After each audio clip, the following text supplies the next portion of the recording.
Welcome back to Nahobee Movie Recap. Today we're diving deep into the drama, romance and psychological thriller film from 1997, titled Lolita. Get ready, as we break down the chilling and tragic spiral of a man consumed by an illicit obsession that destroys everything in its path. Spoilers ahead. The story begins in the dark recesses of Humbert's memory, where he reflects on the light of his life and the fire of his loins, a girl named Lolita.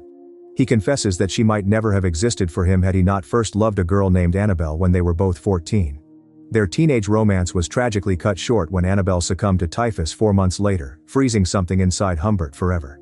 The shock of her death left a poisoning wound that refused to heal, compelling him to search for her echo in others long after he left his own childhood behind. Years later, seeking peace, Humbert accepts a teaching post at Beardsley College in America and looks for lodging in the New England town of Ramsdale to finish his textbook on French literature. He visits the home of the widow, Mrs. Charlotte Haze, who is eager to accommodate him. As she shows him the room, Humbert observes a pair of panties hanging in the bathroom, which immediately repulses him. He attempts to make an excuse, claiming he must depart for New York, but Mrs. Haze immediately insists he see the garden before deciding. While in the garden, she introduces him to her daughter, Lo, whose real name is Lolita. Humbert is transfixed. Admiring her beauty, he is reminded of his first love at age 14. Overcome, he immediately asks for the price and agrees to the rent. He sits in front of the house, watching Lolita while reading a newspaper. She sees him and passes by his face, totally ignoring him. He then starts writing his textbook, watching her again by the side of his window as she plays with her friend and says goodbye. Later that night, as Humbert continued writing his textbook, he grew bored and played some music. Lolita immediately appears, telling him the music woke her. He apologizes and turns it off. She ignores him again, grabs her pajamas, and heads to the kitchen. Humbert follows. On his way, he notices a warning sign on her door. He then spots her pajamas abandoned on the stairs, picks them up and continues to the kitchen. He watches her from the doorway as she eats from the freezer, again admiring her beauty and recalling his old love at age 14. The next morning, Humbert is in his chair writing while Lolita takes a bath and brushes her teeth. Soon, Charlotte Haze enters and loudly argues that Lolita has not made her bed. She shouts at her daughter, demanding she do so, before rushing out. Lolita quickly makes the bed and then enters Humbert's room, mentioning she is sleepy. He agrees. Lolita then approaches to see what he is doing, sits on his lap, and places her gum on his paper. She shows him that her chin can wobble, and he begins to laugh. At that moment, Charlotte Haze returns. Hearing her mother's voice, Lolita rushes out. As Charlotte Haze approaches, Humbert quickly removes the gum from his paper and puts it into his own mouth. When Charlotte Haze asks if Lolita is bothering him, he replies no, while nervously chewing the gum. In the morning, Lolita brings him breakfast while searching for her lost shoe. While giving him the food, she tells him that she ate all his bacon and begs him not to tell her mother. Later, Charlotte Haze is going to church and tells Lolita to get ready, but Lolita refuses to go, calling it a disgusting church. Later, discussing how Lo could be a dancer, possessing a natural grace for it. Humbert says he wants to see her dance, but her mother, Charlotte Haze, interrupts, claiming every young girl wants to be a ballerina, and she once did too. Charlotte Haze excuses herself to retrieve a drink. While she is gone, Lo suggests that Humbert talk to her mother about taking them to Hourglass Lake the next day. He is conflicted, but Lo tells him she would do anything he says, hinting at a developing feeling toward him. Hearing her mother return, Lo removes her dental brace and places it in Humbert's glass. Once Charlotte Haze is seated, Humbert removes the brace from the glass and tries to put it in Lo's mouth while attempting to talk about the lake. The next day, Humbert and Charlotte Haze are at the lake. Charlotte Haze tells him she dreamed of a trendmaid who would live in her house. When Humbert asks about a room for her, Charlotte Haze replies she will use Lolita's room. Humbert asks where Lo will sleep and Charlotte Haze reveals she is sending Lo to a boarding school for her own good. Later, Charlotte Haze tells this to Lo, who is visibly unhappy. However, her mother insists the decision is final. Knowing she cannot fight it, Lo wipes her hands on Humbert to relieve her anger. Later, as they pack Lo's belongings, Humbert watches through the window. After hugging her maid goodbye, Lo gets into the car. She then sees Humbert watching her from the window and rushes back to him to say a final goodbye. Humbert is frozen, unsure what to do. Lo enters his room, leaps toward him, and kisses him passionately, crossing her leg. He kisses her back. When she is finished, she drops down and runs back to her mother. Some days later, feeling lonely in the house, Humbert receives a letter from Charlotte Haze. She declares her love, asks him to destroy the letter, and proposes a deal. If he is still there when she returns, it means he loves her as much as she loves him, and they will get married, with him becoming a father to her daughter. Humbert remains. They marry 2 weeks later in a simple ceremony. One day, as he works on his book, Charlotte Haze sits on his lap, talking about their good life. Soon she discovers a locked drawer and demands to know what is inside and where the key is. Humbert lies, claiming it holds a lover's letter and that the key is hidden. For the last 6 weeks, Humbert has been avoiding sleeping with her by giving her a sedative. One day, the medicine fails, and she wakes up, interrupting him. The next morning, Humbert goes to the doctor to buy a better sedative, claiming it is for his cow and that he needs one that lasts 8 to 9 hours. The doctor, knowing his intent, gives him the same medicine he is using for his wife. When Humbert returns, he finds Charlotte Haze crying and reading the text from the locked drawer. Seeing him, she screams that he is a monster who used her for her daughter. She points out that he described her in the text as a fat cow and an obnoxious mama. She declares she does not want the house and is leaving tonight, shouting at him to leave. He desperately tries to explain that it is a novel he is writing and that he merely used her name, but she refuses to listen. He goes to prepare drinks for both of them, believing this will calm them. While preparing the drinks, he receives a call reporting an accident out front. He goes to tell Charlotte Haze but cannot find her there. He immediately rushes outside and finds an accident scene. The police approach him and ask if he is Humbert, showing him the victim to verify if she is his wife. He is unable to believe his eyes. Soon, a little girl approaches and hands him a letter, saying Charlotte Haze was going to the mail to send it.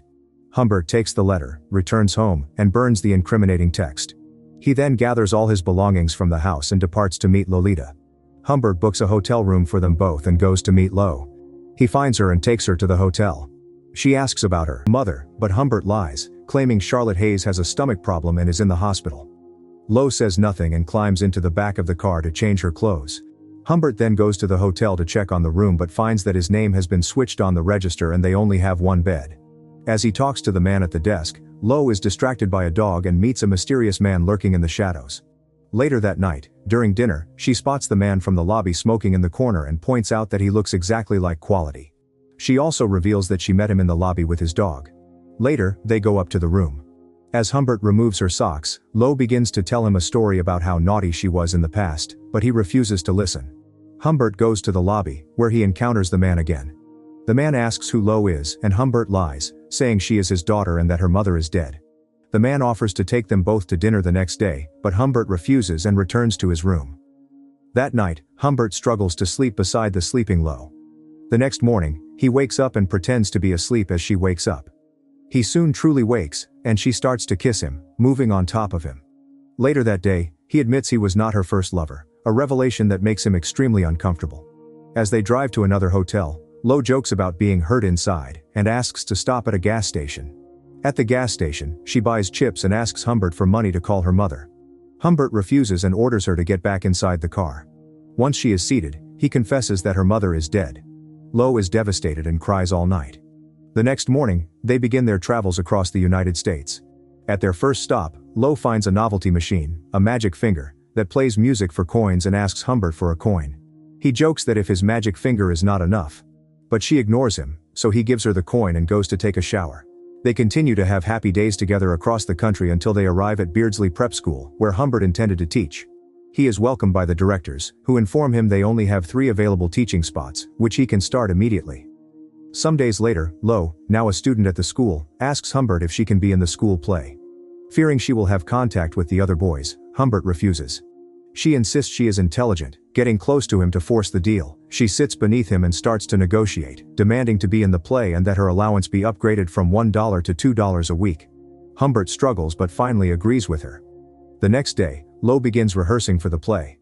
When Humbert attends the show, he is greeted by her friend Mona, who points out a man they call Quilty. Some days later, Humbert is called to the director's office to discuss a risk to Lo. The director explains that someone in Lo's family, even potentially Humbert, is exploiting her for human reproduction. Humbert is speechless, only managing to say he will handle the situation. Some days after that, the school calls to report that Lo missed her piano class. She tells Humbert it is fine, but he knows she is lying and forces her to tell him the truth. She admits she was rehearsing with her friend Mona in the park. Still unconvinced, Humbert demands Mona's phone number and calls to verify the story. Mona confirms exactly what Lolita told him. Humbert still disbelieves the story, ordering her to stop her behavior. He then starts an argument, accusing her of stealing money from him and planning to run away. Lo defends herself, saying she earned the money. As she speaks, Humbert slaps her hard. She begins to cry and shouts at him to murder me like you murder my mother. Humbert tries to apologize, but Lo rushes out of the house. She finds a bicycle and takes it while running. Humbert follows her and finds her bicycle parked near a bar. He tries to look through the window and sees her talking to someone on the phone. As he struggles to get through the door, she sees him, hangs up the phone, and runs toward him. She tells him she has made up her mind. She does not want to leave Beardsley, but she does want to travel. She will choose the locations. The next day, they begin their travels again, with Lo showing Humbert the map of their route. Another day, while Lo is eating a banana, Humbert realizes they have been followed since they started the trip, only discovering it now. He asks Lo for a pencil and a notebook and tells her to write down the pursuing car's license plate. He tells her they are being followed. Another day, as Humbert tries to buy a drink, he sees Lo chatting with a man he doesn't recognize. He rushes out to see the man but cannot find him. He asks Lo who the man was, but she claims she didn't know him, saying he asked her for a map and guessed he might be lost. Humbert, however, is afraid the man might be a cop and warns Lo not to talk to strangers again. On a different day, they are driving smoothly, with Lo singing beside him, when they suddenly get a flat tire. Humbert gets out to check the tires. While he is watching the tires, the car that has been following them pulls up close and stops. Humbert starts running toward the pursuer's car to find out who it is. As he chases the car, their own vehicle starts to roll away. He rushes back to his car, shouting at Lo to pull the handbrake. She pulls the brake just before the car crashes. Later, Humbert asks Lo for the license plate paper, but when he sees it, she has destroyed it. He slaps her in anger. She gets out of the car, crying, but he follows her, apologizes for his behavior, and drives to their next destination. As Humbert is going out, he asks Lo what she wants, and she only asks for a banana. Humbert goes to buy a banana and gets a shave for his beard. When he returns, he sees Lo sitting in the bed with mud on her leg and her lips fully covered in red lipstick. He looks out the window, spots the pursuing car, and immediately stops the music.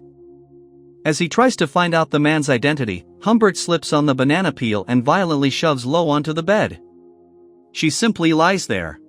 That night, he is tormented by a dream and cannot sleep. He immediately retrieves his gun and drives to another hotel, desperately trying to escape the man who has been following him. When he arrives at the hotel, Lo is very sick. He takes her to the hospital, where the doctor tells him it is a virus, that he should not worry, and that he can go home as there is nothing more to be done. Humbert gives the doctor the flower he brought and then returns to the hotel. In the morning, Humbert calls the hospital to check on Lo.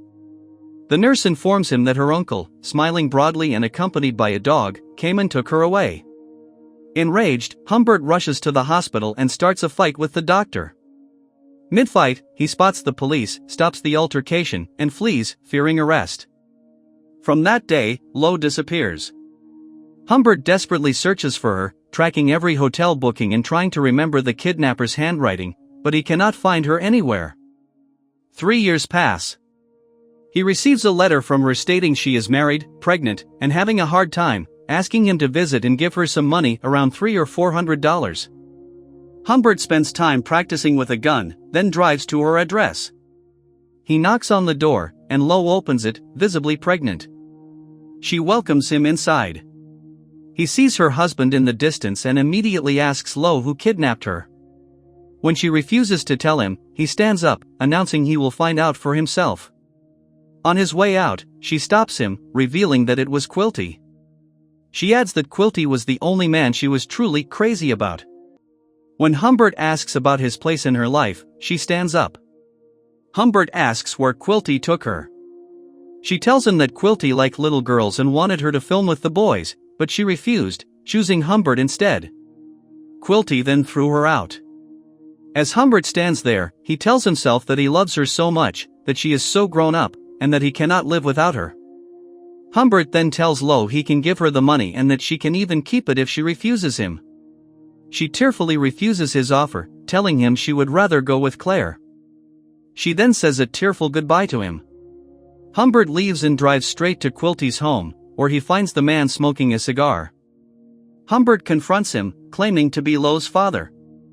Quilty, pretending he doesn't know Humbert, attempts to wake him up.